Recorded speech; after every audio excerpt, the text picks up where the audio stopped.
Welcome, today in front of me ZTE Axon 30, and I'll show you how to change fingerprint sensor animation on this device.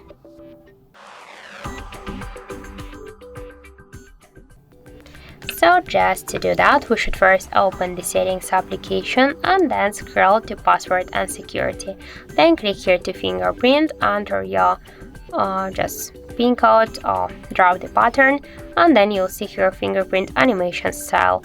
Now just to switch it, you should just select one from these available animations. For example, I'll use this one.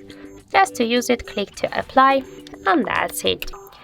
So thank you for watching, and if you find this video helpful, don't forget to leave a like, comment and to subscribe our channel.